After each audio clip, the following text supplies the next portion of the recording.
Hello, I'm Bina Lefkowitz, Board President for the Sacramento County Office of Education. I have always been a passionate advocate for social justice, and I firmly believe that one of the most fundamental and empowering rights of the 21st century is literacy. The ability to read, write, and comprehend is not just an educational cornerstone. It's a human right, a gateway to empowerment, and the foundation of a just and equitable society.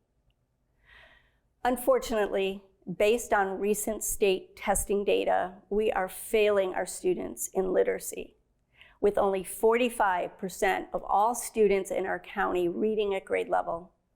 Even worse is that 26% of Black students and 35% of Latino students are reading at grade level.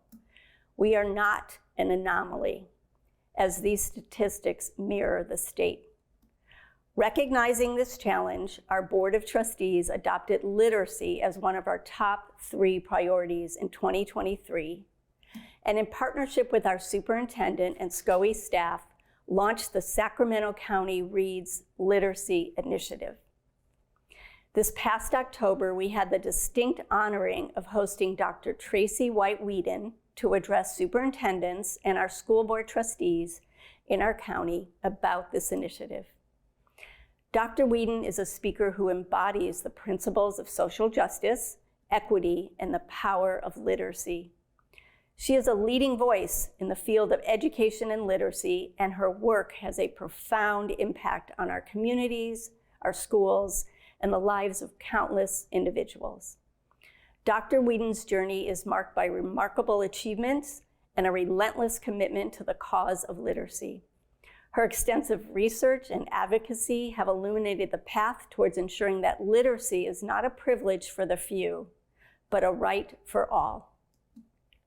In the video that follows, Dr. Tracy Weeden will share her insights on a subject that is not just vital, but the very cornerstone of our work, literacy.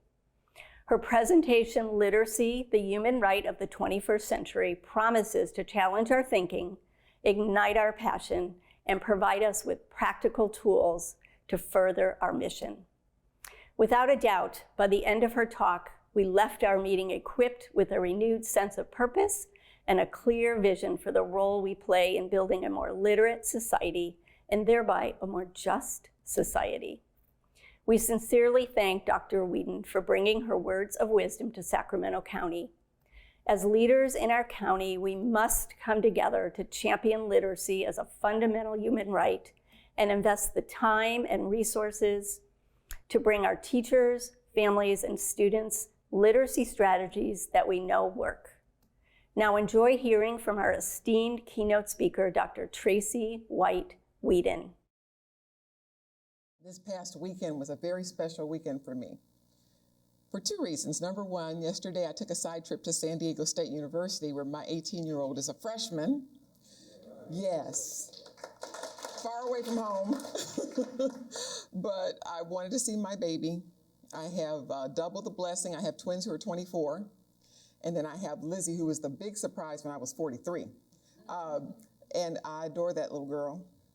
She's in the honors college. She is adulting nicely, from what I can tell. But it was so wonderful to see her. It just strikes me as so profound when I think about my family tree.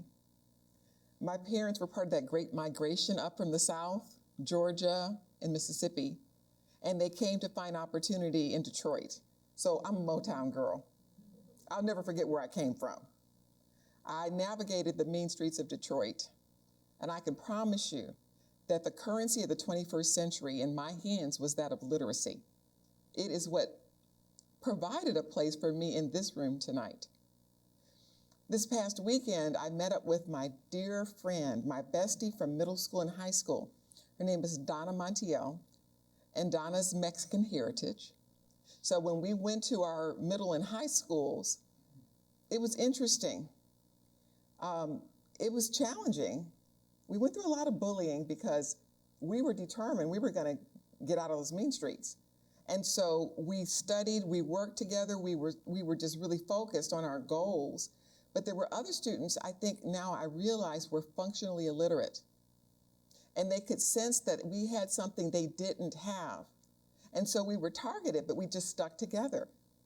We lost track of each other when we were 19 years old, went our different ways, and we took our paths. So for me, as the oldest of 7, I wanted to be the first to break the glass ceiling of earning a doctorate. So I went as far as I could.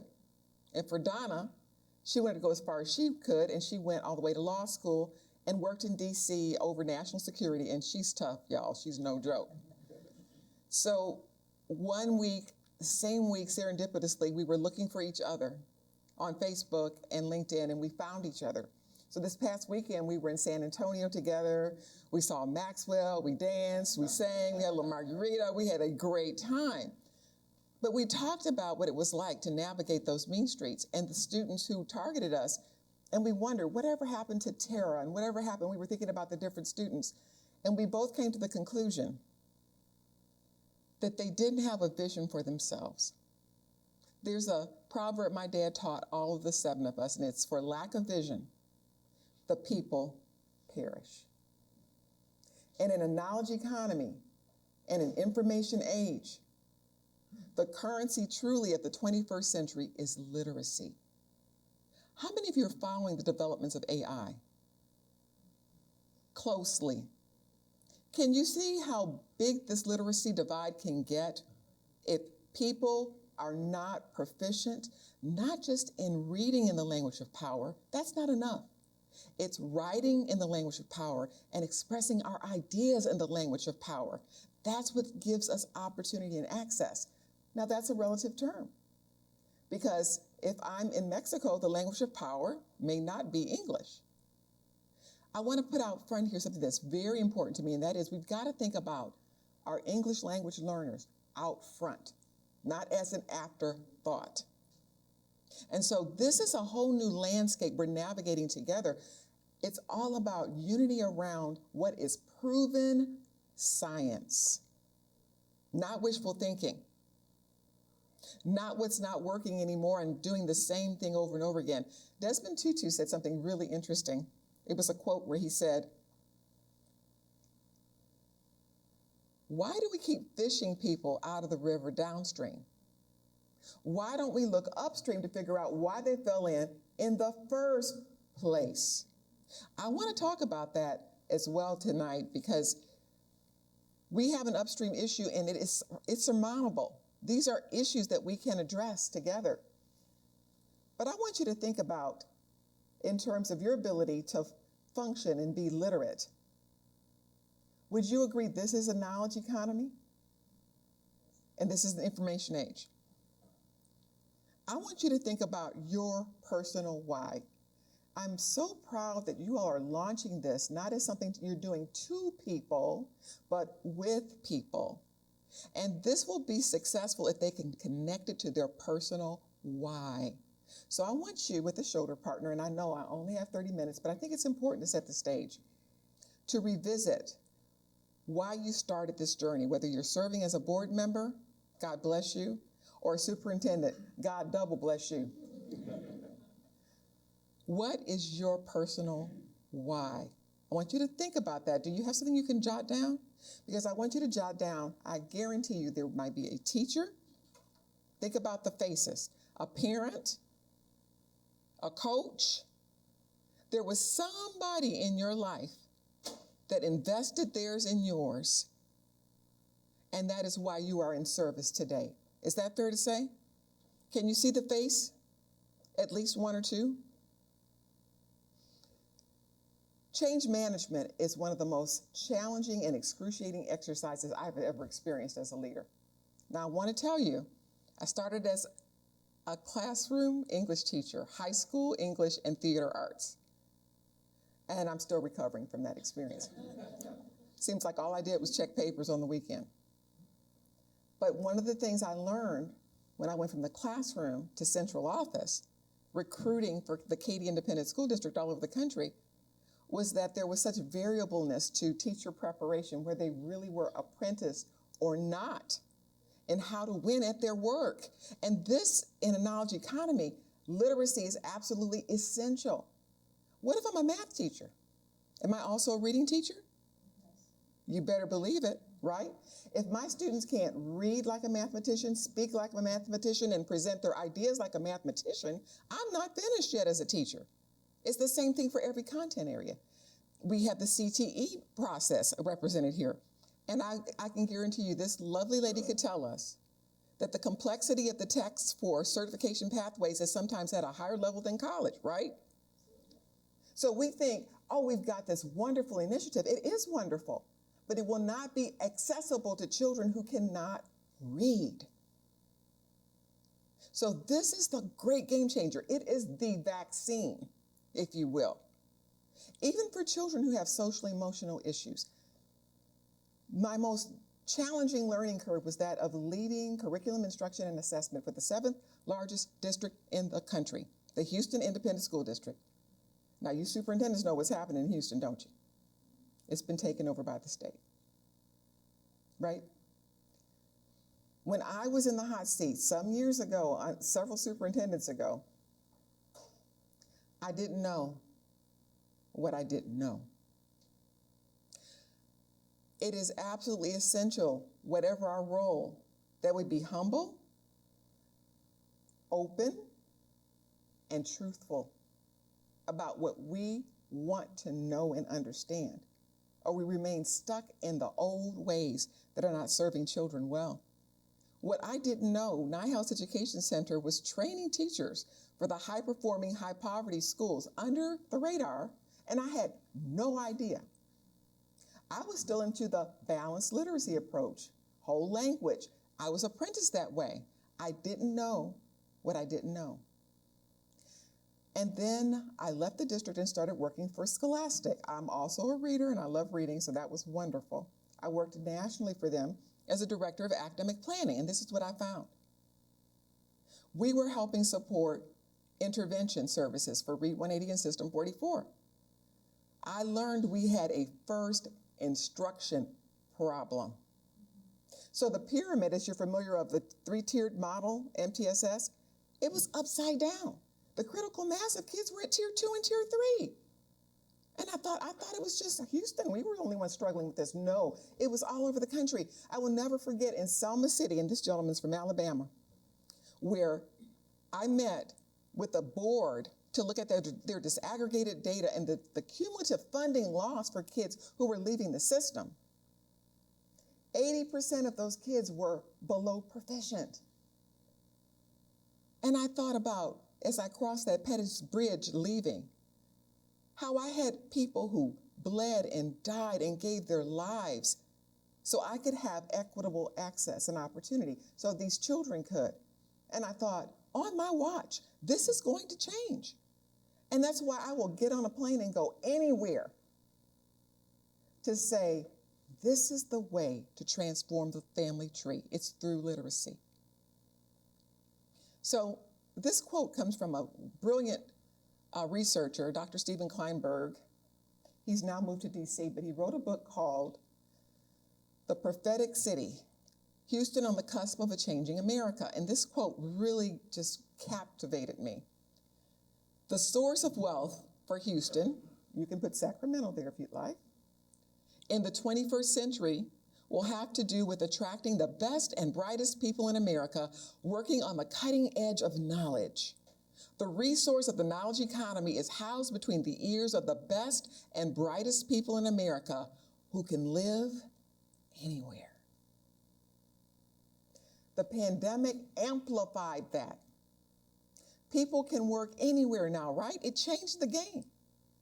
And so children don't even have to leave their communities. They can stay in a rural community and have a great job and add value to their community if they are literate. And our business community have no clue that we have a literacy crisis. This butterfly represents you. This is a proven theory now. Those science people out there know this is true. The butterfly effect is what happens when we get literacy right in a system. And for our nonprofit, our goal is to support the work so it's sustainable. It should not be based on the change of leadership. A great superintendent institutes great change, and then a new superintendent comes and it's all dismantled. That's where board members are super important. And one of our projects has been around for 23 years, Brownsville and the Valley. The board put into board policy that the science of reading would be the way that they would continue. And they saw transformational change where Barbara Bush funded the work for us there. So let's take a quick look at data. You are familiar with the National Assessment of Educational Progress, NAEP. It's a great equalizer, but this is what's so curious and interesting to me. Let's go by student groups very quickly. As you can see, we have the bars of below basic, at basic, and then I've gotten them total in the middle there for those who are total at basic or below basic. So what's the percentage of students who are at fourth grade below basic in our country? 66%, right? How many are proficient? 24%, 9% advanced. So I want you to look at the difference between that percentage and that of students who are Black and Hispanic. How is it possible when the science has proven that 83% of Black students are below proficient nationally? Now, this is not just public and charter, this is also private schools. This is an all hands on deck moment. It's about all of our children. But the thing that's so interesting to me, if you look at the children with disabilities, that's 89% below proficient. The children in other categories demographically look like they're dyslexic or like they have a disability, but they don't. It's that the system is producing exactly what it's designed to produce. That's the challenge. Now, I'm a systems expert. I love providing that support and consultation to ask the tough questions about real systems change.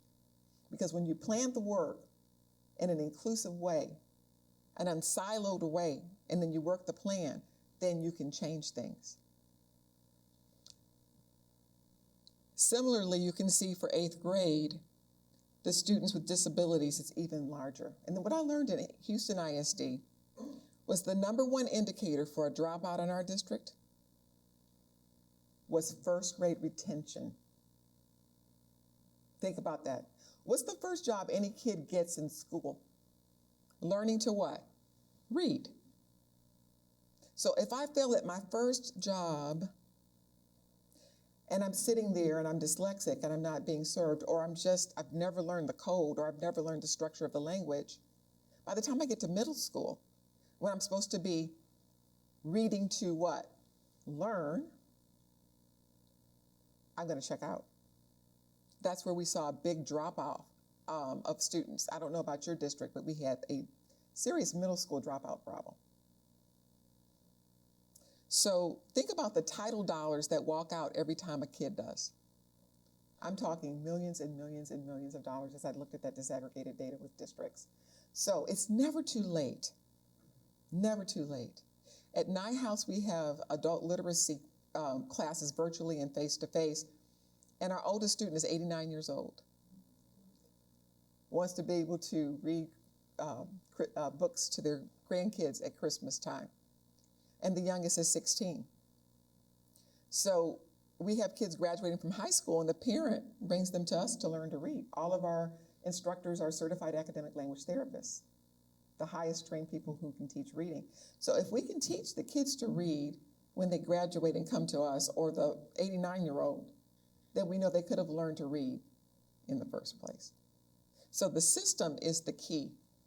And we are seeing a decline that's no shock because we had that COVID cliff we had to encounter. And that learning loss is not just for the early grades. When I meet with superintendents now, I'm hearing them say, can you help us with middle school, high school? Yes, because if they leave with one thing, we want them to leave with the currency of literacy. I want you to look at these stats. One of my best friends and I visited a maximum security prison in Livingston, Texas. It's where they house death row inmates. And we spent the day with two groups of 30 men who were being taught to read by a very dear friend of ours. And they told me their stories. The critical mass of them were Black and brown or poor, dyslexic, identified in prison, learning to read finally there, in special education classrooms where the teachers had not been apprenticed to teach them to read. And so they ended up making very unfortunate decisions right into the pipeline. Now, there's some who are just not good people, just evil, right? We know that's just the reality. But if you could have heard their stories, it blew my mind. And before I left, it also blew my mind that a circle of them got up and I told them, I wanted to interview you because as I walk this walk of mine, I want to share your stories wherever I go. And so they literally made a circle around me and prayed over me and said, please share this wherever you go. I don't want my kid to be like me. I want him to know how to read. Think about the population density of China and India. And our country has the what? Highest population of inmates in the world. That's why this is a human rights issue, and you are the warriors. You are the tip of the spear in changing the trajectory of children so they don't end up in one of the fastest growing industries, privatized prisons. And then if we look by state, you know, here I am, I'm sitting in Texas, we are number one, right? This is what it looks like, the stark waste of human potential.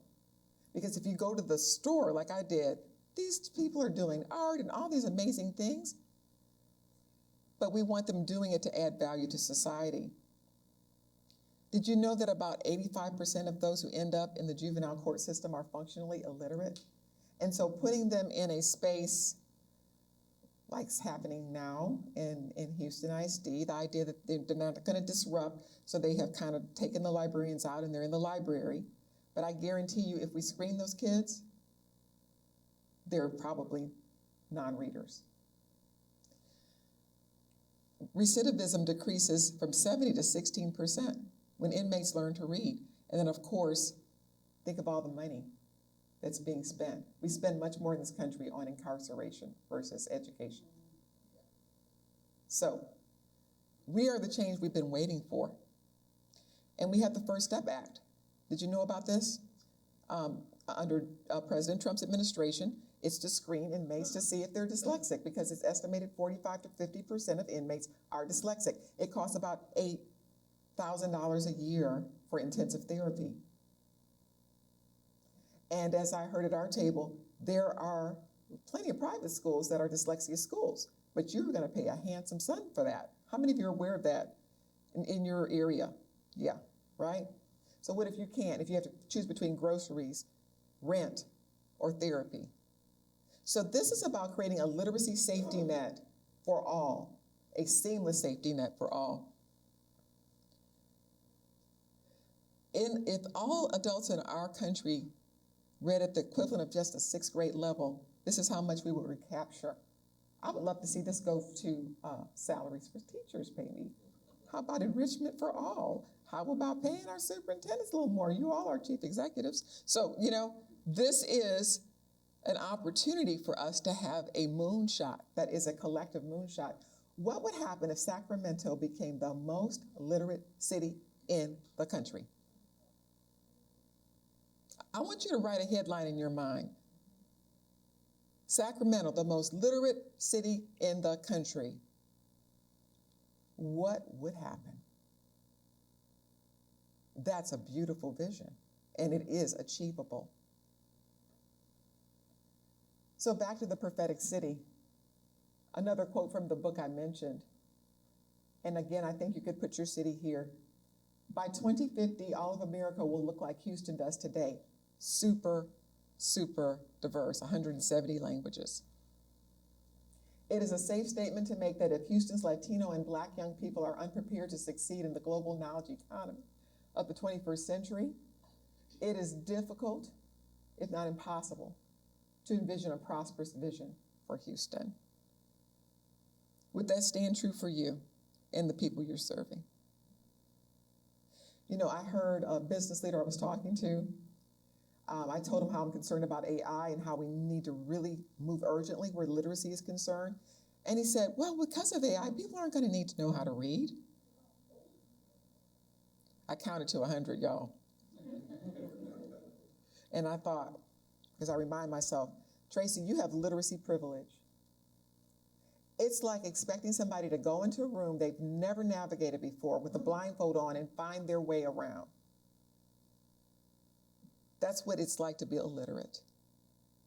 And so when we think about this, I want to end with a few ideas that I hope will feed into your conversations and what I've learned in working with districts all over the country. We have 3 variables we can control for. And this work is about mapping what we're currently doing and what we can do differently with these 3 variables. Last time I checked, we all get 24 hours a day, right? But why do some systems get more out of that 24 hours than others? It's because they ask themselves bold, tough questions, and they say, how are we leveraging time now? And how is that working for us?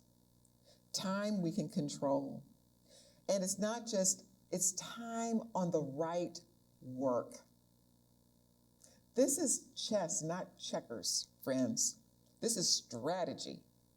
And so we have to look at every grade level about how we're leveraging time. The problem often is initiative overload. I don't know if you can relate to that, but I know I could when I was an assistant superintendent of curriculum instruction and assessment.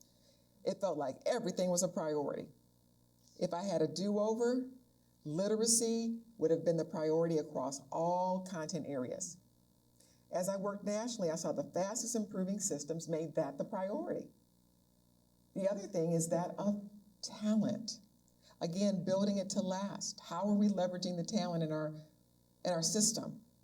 Are we relying on a vendor to do things for us that we want to build into our own system?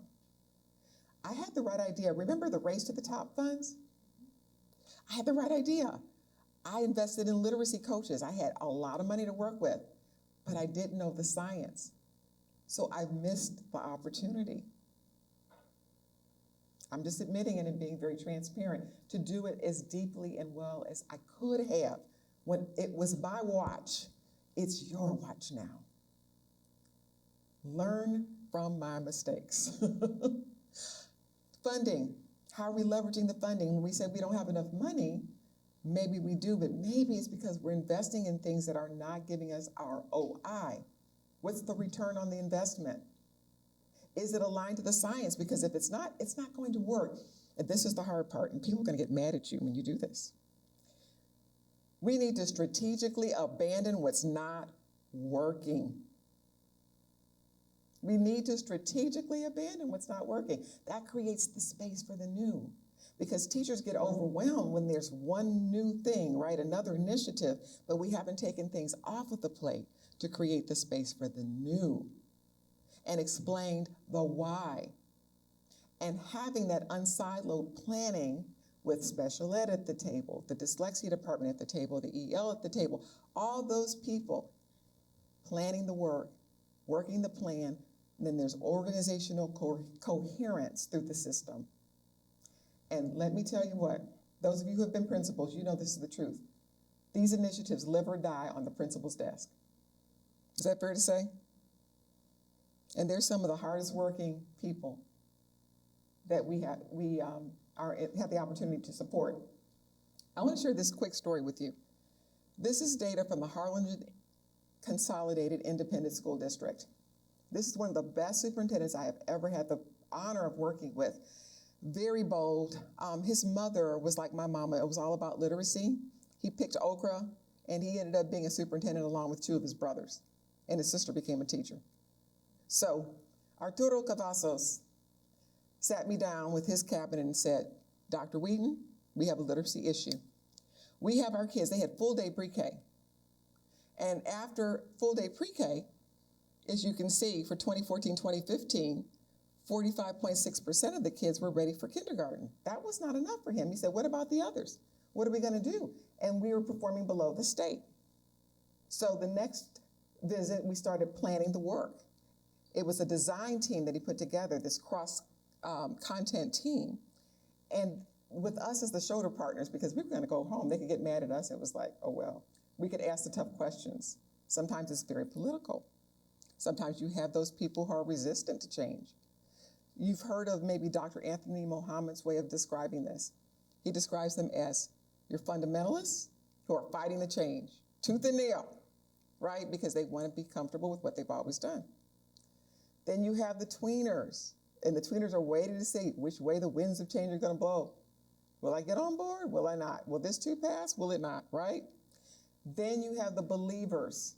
And the crucial thing is to give your full attention to the believers, because the believers are going to make a lie out of the fundamentalists who are saying, this won't work, this won't work. Yes, it can work. And you give that attention and acknowledgement, and then the tweeners say, oh, I want to be like the believers, and they move over. You get that critical mass of people moving in the right direction. So, as you can see, when we invested in their literacy coaches and we built their knowledge, then we were able to build the teacher knowledge. The principals were involved, and the result was, as you can see, by 2018, 2019, they had totally moved the needle up to 90.7% of their pre-K kids being kinder ready. Because they were looking at a model of prevention, not just intervention, they were able to identify the children on the spectrum with having dyslexia. And so our next focus was on dyslexia and special education. And so the literacy safety net was in place firmly. I want you to really, really think about this in terms of just dollars and all of the three variables I just mentioned. This is the work of Joyce and Showers. It translates to leadership preparation and professional learning too. Look at that first column. What happens when we prepare people and we teach them the theory? I love professional development. I will be the person in the front row. I'm always going to find something great in it, right? But if you just get the theory, how much knowledge do you get? 10% bump. Let's go across the theory space. Skill implementation, how much? 5%. What about classroom application? Big old goose egg, 0. And I have sat in on so much professional development that was just theory. Some of you have done the same thing, even in industries. Doesn't translate. What about if we add demonstration from an expert? We see a big bump of 30%. That's great. We see more traction with skill implementation, 20%. Does it translate to classroom application? Nope. So let's think about designing it to get that bump we're looking for. Adding practice for the participants in their training, and we do all of this at Neuhaus. 60% knowledge increase, skill implementation, 60%, classroom application. Good, googly moogly. My daughter told me to stop saying that. I'm gonna say it again, she's not here. Good googly moogly, 5%. But what happens when we add coaching and support? OMG, oh my gosh, right? 95% across the board. That is where the power is. And you have that baked into a system. When you have literacy leadership in place, on campuses, at central office, even state departments benefit from this model that we're working with, and we talked to them about this as well. This is where you see the needle move dramatically, and it's sustainable change. This is my best moment. When I go into classrooms and I see the children demonstrating for a substitute the best practice and using the language of the science, then you know you're really on to something. They are going to translate that to their children one day as well. So, are there barriers to learning that go beyond good classroom instruction? You bet. How many of you have high poverty students in your district? Right? We know that's just the reality. Well, we can't control all of those things, but let's get literacy right first and know we've got it right, because then we can engage the parents. That home and family engagement work is so powerful. I got to work with Dr. Karen Mapp in Florida with the district. I don't know if you know her work. She's out of Harvard, MAPP. Loved working with Dr. Mapp. And the thing is, we got to know what we're doing so the parents can get the right information, not just giving them sight words, because they're not learning to decode, right? There's a place for it, but we want parents to get the right information. With this model from Edelman and Taylor, when we get reading right, then we can pull in others from the community who can help us with the pieces that teachers can't solve all of the ills of the world in the classroom. So we organize them in ways as external partners to help us address other barriers. For example, I mentioned we have adult literacy classes. I want to end with this story because it's really important to this human rights issue that regardless of zip code, student group, or gender, when children leave your system literate for life, you've changed a generation, not just a student. So we had visitors come to see one of our Lighthouse campuses. I mentioned the dramatic change in Harlingen, and this was a campus actually in Houston ISD. And this particular campus had been improvement required for a while, and then the state took it over, you know, all of that, how that goes. This particular principal knew about our work. And so she said, I know literacy is the way to move the needle here. So she brought us to the table, and they went from IR, improvement required, to 5-star, all the recognitions. This is what their population looked like. Emergent bilinguals, English language learners, they call them different things in different places. Many of the kids, their permanent housing was the hotel across the street, and it was not the Hilton, right? That was their permanent housing. Those kids were taking off and learning and learning. So a philanthropist in Akron flew in a principal and her team who were at a campus, majority AAE dialect. See, children come to us with a language they're loved in at times or a dialect they're loved in, and we can build from that to the structure of the language. So you would think, how could this school learn anything from that school? They flew in, the principal and the teacher, some of the teachers were like this. Why am I here? You know that, how that can go. When they started walking those classrooms, when they started talking with those teachers and listening to those students, they went to the principal, we got to do this. We got to do this. They were so excited. This is where LeBron James' I Promise School is. He's next on my list. Okay. They implemented mid-year. Now, this is the 8th lowest performing school in Ohio, friends. The lowest performing school, we want the ones like that. The lowest performing school in the district. They went from the bottom tier to the top tier by the end of the year. And one of the reasons was that principal was right there, shoulder to shoulder with those teachers, learning, because then she could support and understand what she should be seeing in the classroom. Our coaches were like, you need to be able to step in. If there's teachers gone, can you step in and get the lesson? And that was her goal. And she achieved it. The thing that makes me the happiest about this is the governor of the state of Ohio has made the science of reading his platform, just like you all are making it your platform. He asked to see one elementary, one middle school, and one high school. And guess which elementary school he visited a few months ago? Helen Arnold, our school. And when he walked that school, he said, we need to clone this school all over the state. This principal now is on the state board's committee to help shape change for the entire state. That's why this is a butterfly effect when we get it right.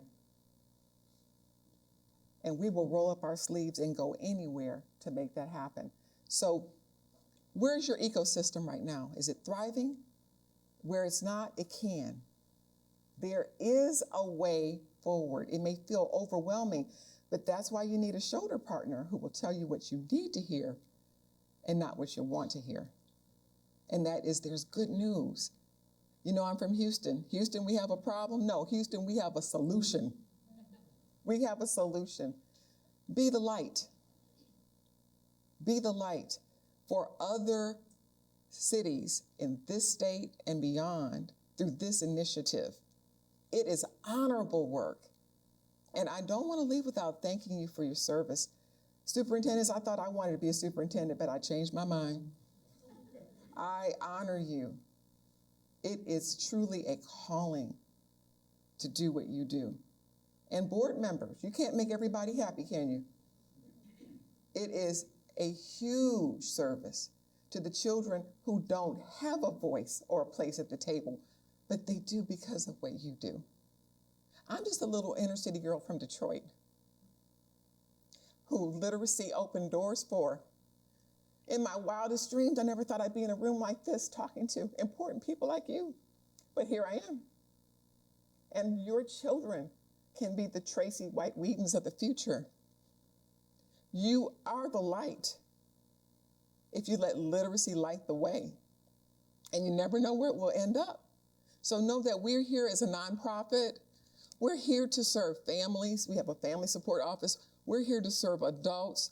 We're here to build teacher and leader knowledge so that every child has a place at the table and don't end up on the menu. That's right. The menu. Follow the money. Follow the money. I spoke with a grant officer from the Gates Foundation in New York City. I was invited to an equity banquet, and we were talking about that whole pipeline to prison. He said, Dr. Weeden, follow the money. And I thought, oh yeah, you're right. It's the new Jim Crow. I am here to serve. I am 61 years old. I don't know what tomorrow brings, but with my last breath, I will fight for you. I will fight for your children. I will fight for your community, because this is my privilege. I have literacy privilege, and I will pay it forward until it is my last breath. It changed my family tree. And you never know who you're going to be impacting. This young man, Sherman Hatton, was one of my high school students. And he came to a member of our family, a Professor Weeden at Thurgood Marshall School of Law, and said, do you know Tracy Weeden? Well, I had him in 10th grade, and I told Sherman, you're going to be a lawyer one day. And he said, why do you say that? I said, because you're always arguing with me. And you support your arguments with evidence. And that's what great lawyers do. He ended up becoming a teacher, and then years later went to Thurgood Marshall. And he came up to this family member, and he said, do you know Tracy Weeden? And this family member said, yes. He said, well, tell her she was my favorite teacher. And she's right. I'm going to be a lawyer. And he is now a judge, and his passion is adjudicated youth. Butterfly effect. That's just one. Think about all of those on your watch. I look forward to hearing your comments. I'm going to flit about like a little butterfly in your ecosystem, and I am eager to hear your takeaways. Thank you for your service. You are the light.